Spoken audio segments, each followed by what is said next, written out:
Thanks for joining the Fraud Fighters Virtual Summit. This is ensuring QA of your AML program. I'm Emily Garza, and I run the customer engagement team at Unit 21. So I work with our customers to ensure that they're successful in using Unit 21 for their compliance and fraud needs. I'll be the moderator for today's panel discussion. A few housekeeping items before we dive into what promises to be a great discussion. First, this session will be recorded and available here on this page immediately after the session concludes. And second, because this session is 30 minutes, we won't have dedicated Q&A at the end. Instead, we'll open up Q&A and answers throughout the chat. So please send in those questions as they come to you. Now let's jump in. I'm excited to be joined by such a stellar group of AML experts, Brandi, Chris, and John. Welcome all. I'm going to turn it over to each of them to introduce themselves. So can you each briefly introduce yourselves, describe your current role and experience with AML compliance? Brandi, we're going to kick it over to you to start. Sure. Thank you so much. Just a quick overview. I have over experience in both consumer as well as BSA AML compliance. I've been lately working with Bates Group as the managing director. I was brought on board about 3 years ago. Group did acquire my consulting firm, Corecom. I really enjoy working in this space and having opportunities to collaborate with others, such as ACAMS, where I was part of the team who recently developed their currency examination and certification course. So thank you for having me. And hi, everybody. Chris Seidler, a partner at FS Vector on our advisory team. We're a fintech advisory and advocacy firm based in Washington, D.C. Work with early and growth stage fintechs, partner banks, other regulated institutions, and other firms, and those active in financial services. By way of background, I've been in the AML and FinCrime space for probably close to 20 years now, doing lots of work in OFAC and BSA AML for large banks, including those outside the United States, and of course those here as well. So very pleased to be here and looking forward to the conversation. And my name is John Weethorn. Happy to be here today. I'm currently the head of financial crime compliance and the AML BSA officer at Gusto. Gusto is a startup that provides payroll, HR, and basically a people platform for small and medium-sized businesses. Prior to joining Gusto, I was the BSA officer at Wise, dealing with international remittances. And I've been in the field for over a decade, both on the consulting side and in-house, where I started at American Express and was a prosecutor before then. So I love financial crime compliance and really excited to be here with the panel today. Wonderful. Thanks all. I'm going to jump us right into it. John, you were most recently talking. We're going to go right back to you. I think high quality is something that can be really subjective. So would like to hear from the panel, and we'll start with John. How do you define a high quality AML program? Ooh, I love this question. I get this from the C-suite a lot of startups. So the question is, what is high quality versus just having a program? And it's going to be somewhat objective, somewhat subjective, right? So I think you have to start with, are we doing the basics? So have we met all of our regulatory requirements, all of our partner expectations for the core components of a program that are outlined, which we have our 5 pillars of a successful AML BSA program. But beyond that, then it's a question of what you've invested, because you can build something that is technically we have transaction monitoring, technically we have these controls, but it might not be good. And that's where it comes into one, making sure that you're independently testing your program to understand how good it is, if it's actually meeting the industry standards, not just the minimum requirements. And 2, making sure that you've actually staffed whoever's ever leading your program with people with the requisite level of experience.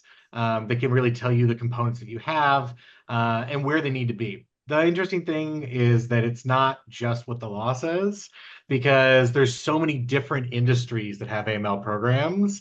So whether you're a bank or a credit union or a money service business or a loan provider or a casino, or a cryptocurrency exchange, there's going to be different variations of what you have to build and different requirements. So what's great for a small credit union might not be sufficient for international loan company making crypto loans.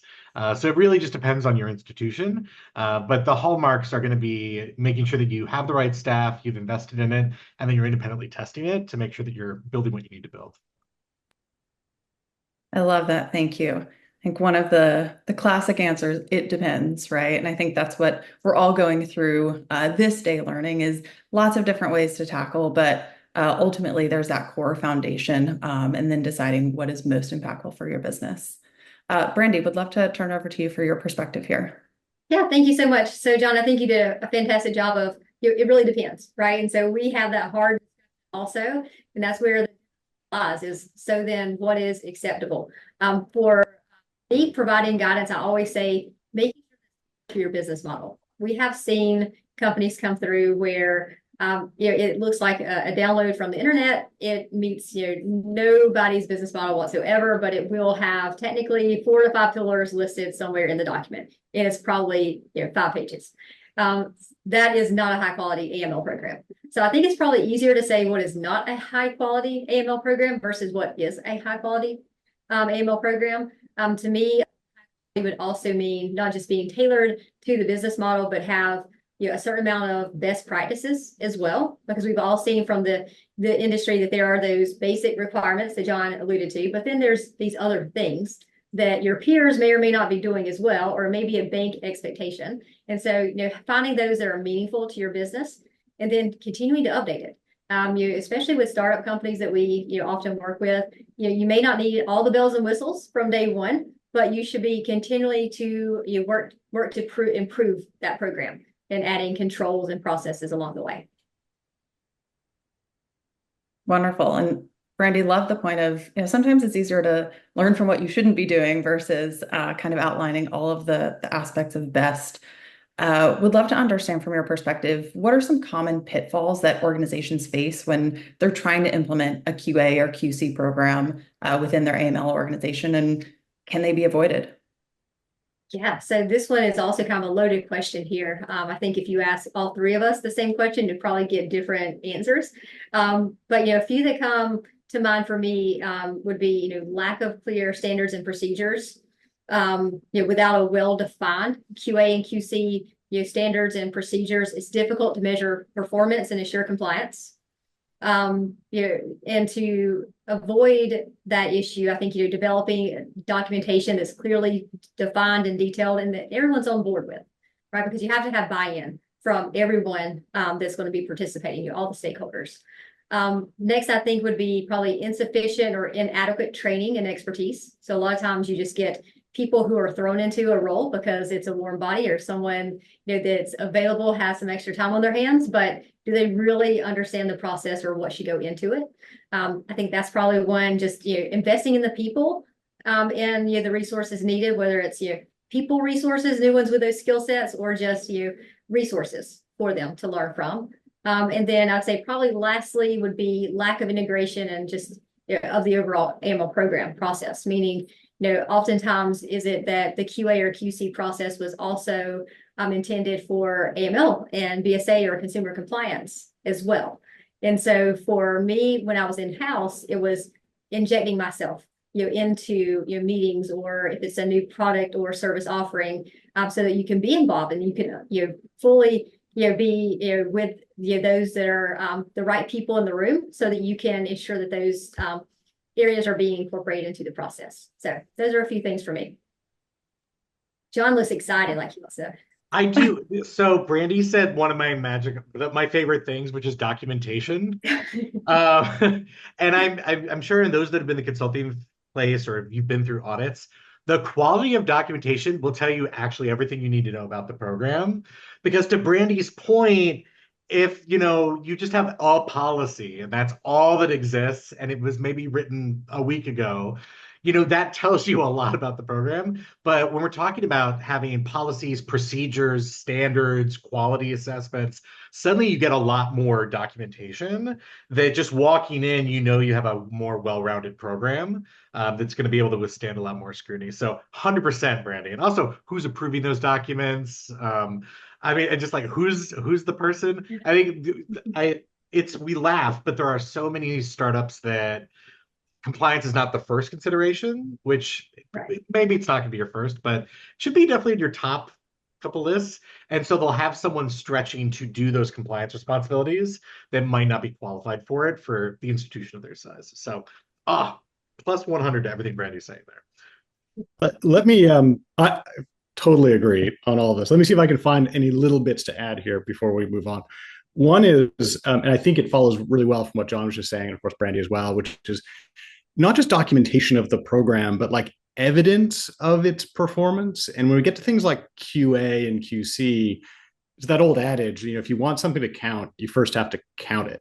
And that means, knowing that if you are evaluating, transaction monitoring alerts, KYC files, whatever that thing is, that unit that's being measured, that's being tracked and recorded somewhere, and that you can actually be able to express and sort of convey how well it's going. And if it's not going well, where isn't it going well? So that documentation extends all the way down to like the work product of the people doing the QA and QC.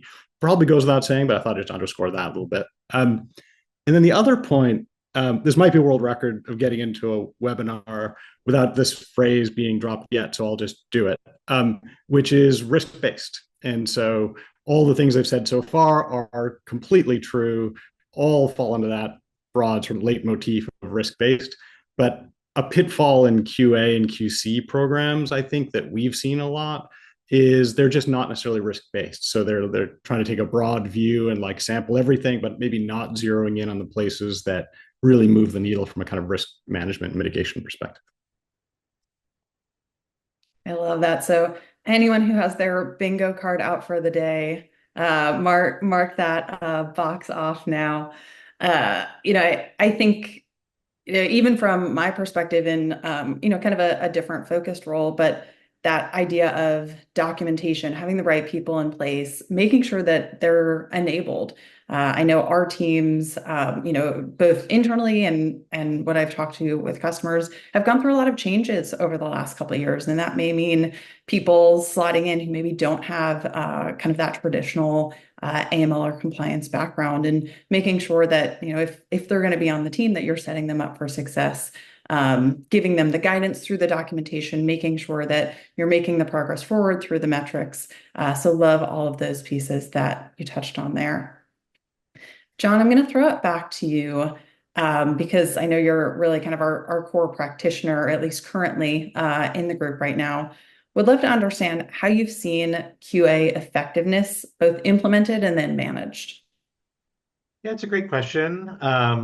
It's going to be different for every institution and organization based on size. I think there's a very big difference between large institutions I've worked at and worked for and small fintechs.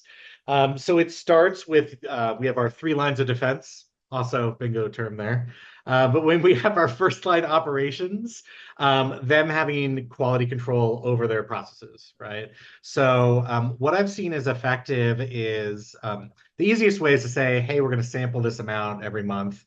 But the most effective things I've built and found is you have a graduated system that's tiered towards your operations personnel. So when someone is more junior or newer, their work is being sampled a lot more, even 100% in the beginning.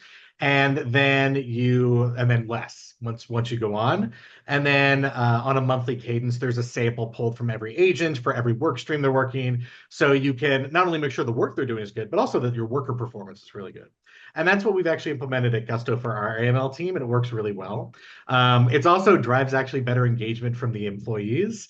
We call it getting greenlit on a work stream. So after you've been working a type of investigation, you pass enough QCs with high enough scores, you're greenlit, so it's sampled less. So you get your first line QC that works. And then if you're a big enough institution and sophisticated enough, eventually you're going to have second line. So you're going to have an independent look that's not from the team itself, but saying, hey, independently, we know the AML team should be doing this.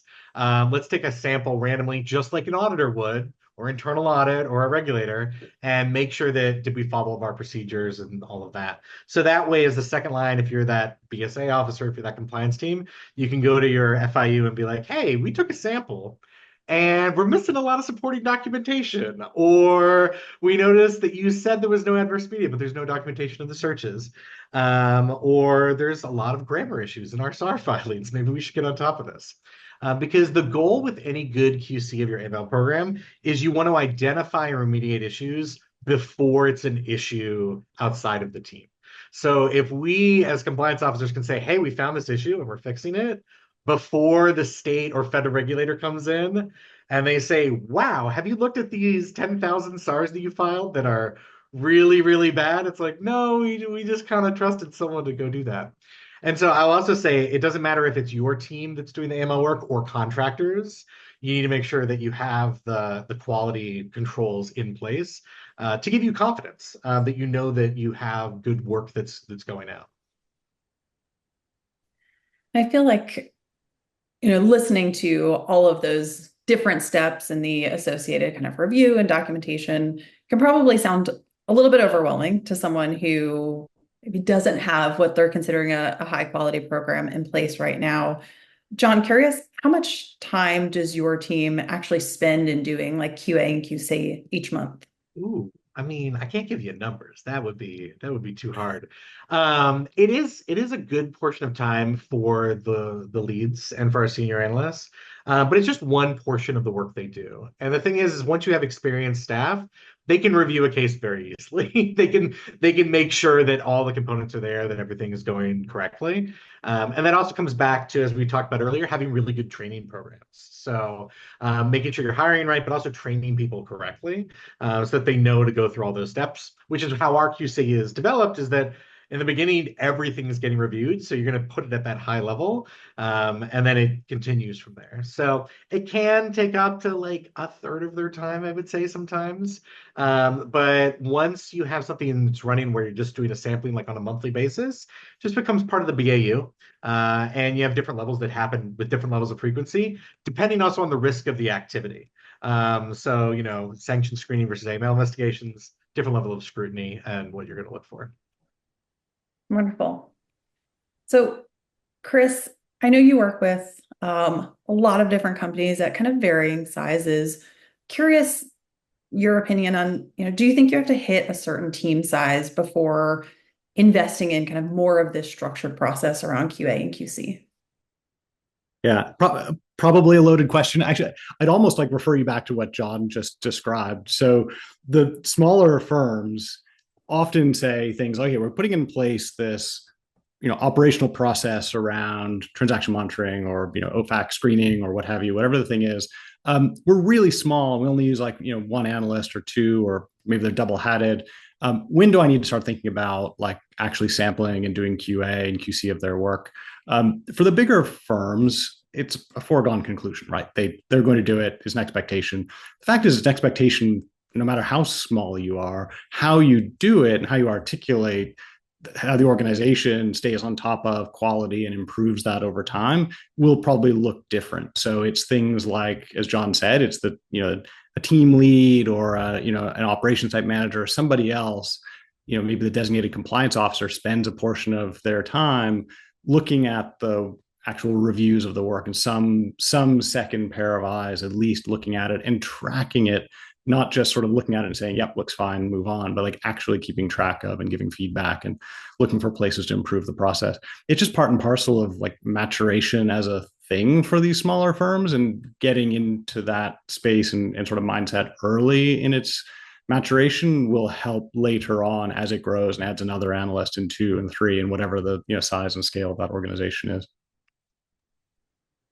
Great. So I think similar story maybe to back to your metrics point. Start now. You can always continue to evolve, but not a bad thing to have in place, even if you're a small one or two person piece of the organization.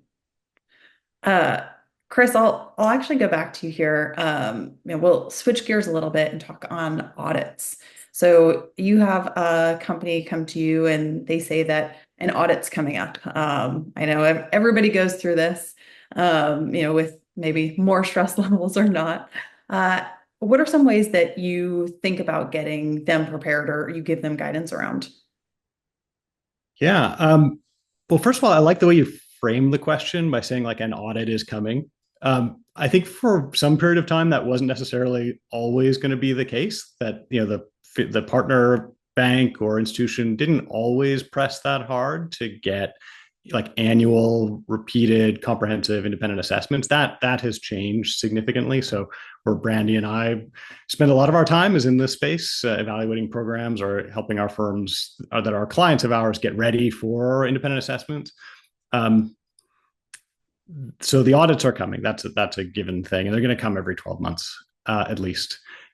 The Interestingly, in terms of getting ready for an audit, the FDIC put out some guidance on the Consumer Compliance Examination Manual earlier this year that sounds an awful lot like what we heard on this webinar already, which is that self-identification of violations is a really important thing for regulated institutions. That extends down to their fintech partners and things that where we spend a lot of our time at FS Vector.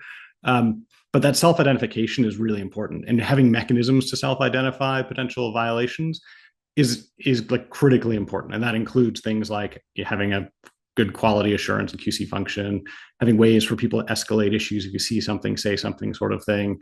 Lots of ways in which you can identify potential failures in the controls, but being able to get ahead of those and in preparation for that audit coming, sort of package those up and say, look, we've identified this set of issues, we're working through them, here's our action plan. That'll go a long way to make that audit a lot smoother, because it's just easier to find that stuff ahead of time than it is later. Other important things for audits are get ready with your documentation, identify who in the organization is going to help shepherd and curate that audit process throughout, how you're going to sort of respond in information requests, and who's on point to help do walkthroughs for the auditor and that sort of thing to make their jobs easier and remain open and candid with that whole process. So being agreeable and candid and transparent with that, pays dividends in the end in terms of like a more effective result for an audit. And they're not always the painless experiences for firms, but they're really important. And firms should be ready to cooperate and work their way through them.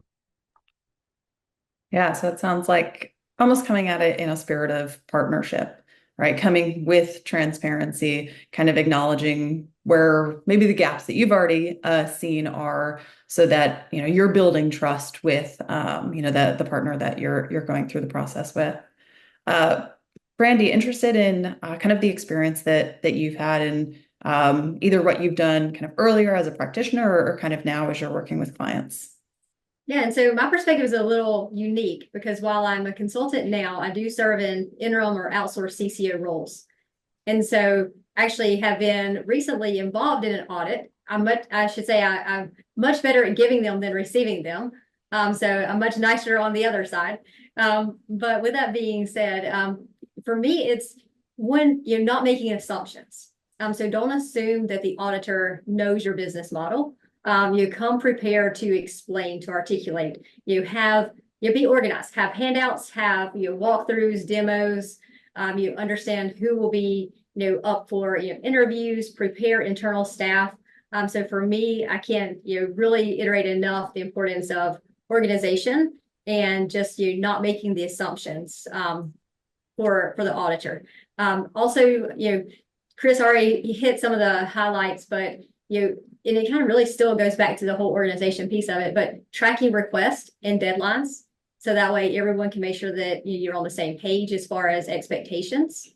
And so I think for me, those are some of the key pieces that I think is really important for when you know that audit is coming, other than prepare for the next one after you finish the first one, right? So it shouldn't be wait until you get the information request. You're really preparing all year long for the next one. Love that. Back to Chris's point, it's coming. So Yeah. just make sure you're taking your learnings and immediately starting to apply them. All right, we have 1 minute left before we start to wrap things up. So I'm going to lightning round. I'm going to give you the up to 5 word answer. So lots of pressure here. What innovative either practice or tool do you see emerging in the AML compliance space that can help improve QA and QC? AI machine learning. Yeah, I'd written down AI and like point solutions in that. I've run out of words, so I'll leave you hanging for what the answer is on that. Supervised machine learning and artificial intelligence. You guys are so good. I love it. All right. So thanks all who have been joining us for this session today. I hope you found it really interesting and inspiring. Really enjoyed talking with this panel and learning more around QA and QC. In about 5 minutes, we're going to have a 15-minute networking session that you don't want to miss. You can get there by clicking on the agenda tab above, then navigate to virtual networking, fraud fighters trivia. After that, jump back into the fraud fighters agenda. We have a handful more sessions later today. Particularly to highlight, if you were interested based on this conversation, we have a great demo led by Connor on how you can simplify and automate AML compliance with Unit 21. That's available all day in our demo showcase. And then last but not least, I'm excited to announce we're in the midst of data gathering for our 3rd annual State of Fraud and AML report. So we want to make sure that this research has the most information that we're gathering across the industry so that we can both uncover and publish these insights. Would love your contribution if you can scan this QR code on the screen now to help fill out the survey. It's no more than 6 minutes, but will help you kind of share your insight and allow us to start to see trends across the industry. So thank you so much for contributing to our research and looking forward to seeing you across the rest of the Fraud Fighter Virtual Summit.